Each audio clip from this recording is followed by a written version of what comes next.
Hello and welcome to People in Profit. I'm Pellegrin. Coming up, as football clubs form their teams for next season, more and more of them are turning to a digital marketplace to see which players they could sign on. We'll talk to the VP of that marketplace, Transfer Room. And a win-win arrangement. We'll look at the historic deal that reduces Ecuador's debt burden and guarantees better protection of the Galapagos ecosystem.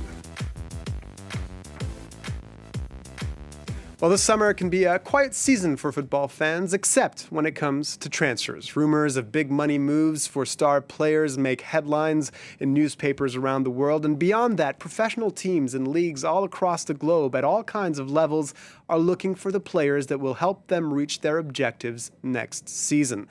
Well, up until the COVID pandemic hit the pause button on professional sports, the transfer market had kept growing and growing in value. In the 2013 to 2014 season, transfers were valued at a total of over 3.8 billion euros. That value peaked in the 2019-2020 season at over 9.7 billion euros.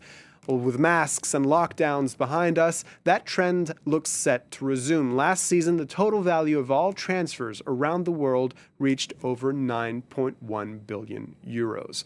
Well, with these kinds of sums involved, it was only a matter of time before an online platform was created to help facilitate these deals.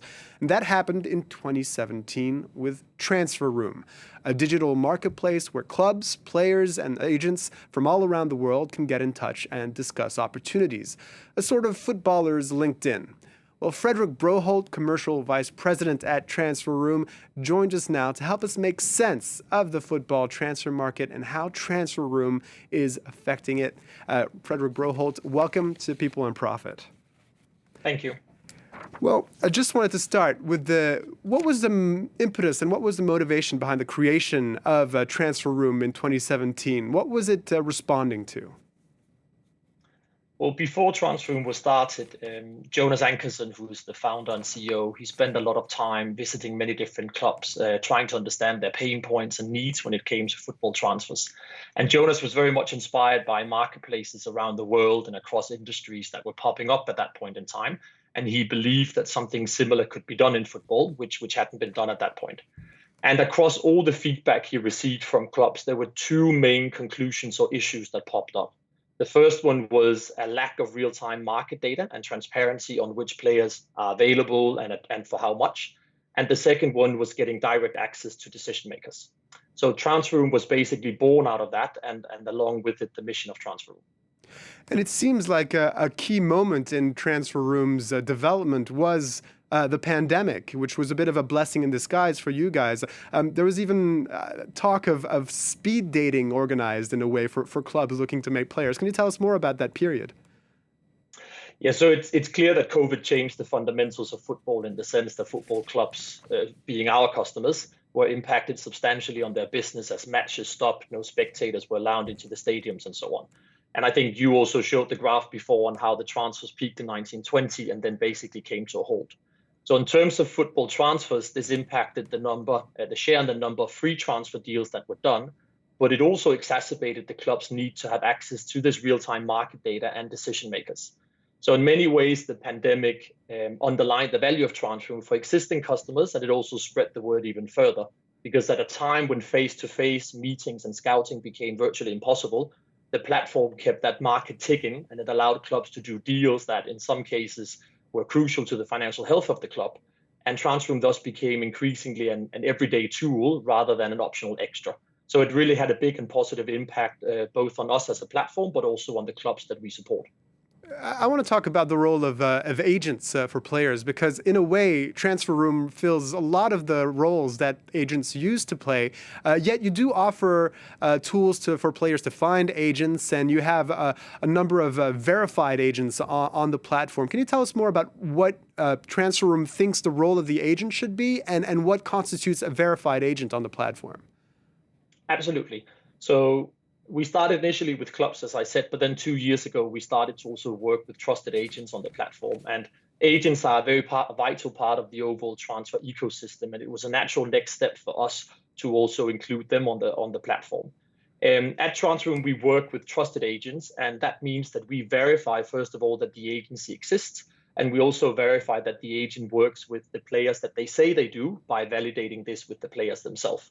So we gave trusted agents access to the platform. And then recently, we've also launched a couple of new products and offerings that allow both players to find their next agent, but it also allows our trusted agents to find their next players.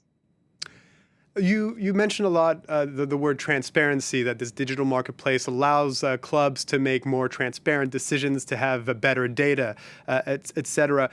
Is there, though, some sort of a natural ceiling to the kinds of transfers that can be done on the platform, considering that the really big money moves, the ones that we read about in the press, those are still done in relative secrecy with handshakes? How do you see that potentially one day one of these deals happening on Transfer Room? I definitely think it's possible. So I don't know if there's a ceiling, but if there is, I definitely believe it's very high. It is possible that the Haalands and Ronaldos and Messis of this world may never be sold on Transfer Room. But what we've seen is that not only the number of deals done on Transfer Room has been increasing year on year, but the average value of the deals done is also going up. So if we look at the January winter window this year, the average size of deals done on Transfer Room had surpassed 3 million euros, which came from a point of €500,000 just 4 years ago. And we've got several plus 10 million euro deals done on the platform, like Carlos Alcaraz's move to Southampton last summer. So I definitely think it's possible. And do you have any expectation about how many transfers will be done on the platform this summer season, for instance? It's always very difficult to say for certain, but what we did see in the winter window in January was that football transfers were almost returning to pre-COVID levels. And like your graph was showing before, it is an upward trajectory. We can also see when we look at our platform that the activity levels, so meaning how active are the clubs and agents on the platform, the amount of ads that they're posting, that's getting very high right now. And obviously, as you know, some clubs and markets in particular are showing signs of a very active transfer window. So I do think it could be a busy summer. I would want to look at the wider transfer market. You must be collecting quite a lot of interesting data on what's happening on that market, since it's all centralized on your platform. Have you noticed any new interesting trends about, for instance, where players are coming from? Are there certain markets that are producing more players now, or that are gaining more interest? Are you seeing clubs having an impact? We definitely have access to a lot of data, and thanks to our platform, and it's data that we use actively to make the platform even more relevant. When we look at the data, and especially coming out of transfer windows and leading up to it, we do see certain trends when it comes to the player flows in and out, and which clubs and leagues are winners and overall. I think if we look at the last winter window, it was very clear, first of all, that the Premier League in England really dwarfed everyone else, and it was a record spending. I think it constituted 60% of the total spend. But we also saw markets like Brazil, who've traditionally been very strong outplacement markets, so primarily markets who sell their talents abroad, but they actually became the second largest spender when it came to recruiting of players. So a lot of Brazilian clubs were also recruiting abroad to bring players into Brazil. So those were a couple of recent trends that came out of the last window. Well, Frederik Broholt is a commercial vice president at Transfer Room. Thank you very much for speaking to us on People and Profit. You're welcome. Well, it looks like heaven on earth, but its residents are actually under threat. The Galapagos Islands and its giant tortoises and marine iguanas that are found nowhere else on Earth have been thrown a lifeline. They will benefit from a new source of funding. Mainland Ecuador struck a debt for nature deal with its creditors. For the next 2 decades, at least $12 million a year will go directly towards protecting one of the world's most precious ecosystems. James Vecina has this. Way out in the Pacific Ocean, 9,000 confirmed species of land and marine animals live on and around the Galapagos Islands. But even here, 1,000 kilometers off the coast of Ecuador, overfishing is destroying the wildlife. While global warming takes a toll on what was once Charles Darwin's open-air laboratory. An economically struggling Ecuador can't afford to further protect the species living there. But a solution has been found which is set to reduce the country's debt and preserve the ecosystem. The agreement is as follows. $1.6 billion worth of debt will be reduced to $656 million. In exchange, the country has agreed to invest $450 million within 20 years to protect the Galapagos. The objectives to protect, for example, marine life wouldn't be attainable if it wasn't for this deal. It's green financing, or in this case, blue financing, and it aims to link two objectives together. The funds will be managed in large part by NGOs and foreign specialists to ensure that the money goes to the cause. In a country where its president, Guillermo Lasso, is being accused of corruption, only a few members of the Ecuadorian government will be directly involved in the scheme. It will be mainly used to fund the management plan for the marine protected areas. This means control and surveillance, some marine monitoring of the species. This debt for nature deal isn't anything new. It's been applied most recently in the Seychelles and Belize, as well as in other countries across the world from Poland to Syria before that. But this is by far the largest debt swap to date. And there's hope that it'll spread to other highly indebted but nature-rich countries in the years to come.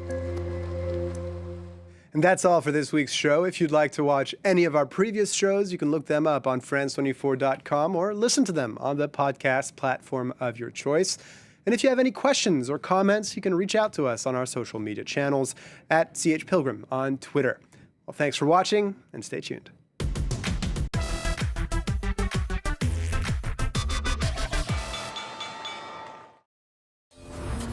The Warsaw Ghetto, 1943. One of the dark chapters of the Jewish genocide. The 80th anniversary of the Warsaw Ghetto Uprising is very important to me, as it's important to the whole world. For some, it is impossible to forget. People often say to me, move on, but I can't. There's no fresh start.